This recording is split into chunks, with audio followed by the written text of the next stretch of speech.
So the next dish I'm going to do is a griddled asparagus with a hollandaise sauce. So I've got lots of lovely asparagus here at the moment. All I want to do is take off the woody ends.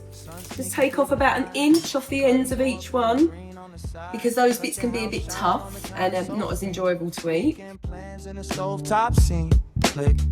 Flame bloom in a quiet hush. Okay, so I'm just about to start griddling some of our asparagus and making the hollandaise sauce here at Kutchenhaus Frome to make everybody a nice starter to eat.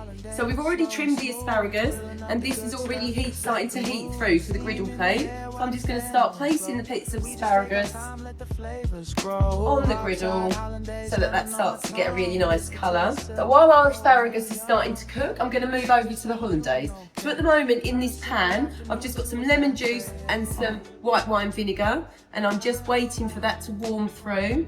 Now that that's getting to temperature, I've got 3 egg yolks here. So I've already separated the eggs. The egg yolks are being added into the pan. It's really important to keep moving this mixture about so that the eggs don't start to scramble.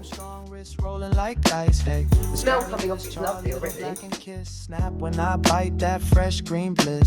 I've just added the butter to our egg and white wine vinegar and lemon mixture. So I'm just going to keep whisking that so that it emulsifies to make a beautiful hollandaise sauce.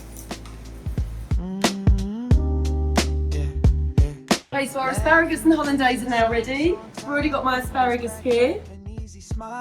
Nothing real fancy, still feels rare. Just you, just me, and the stovetop bed. And finishing touch.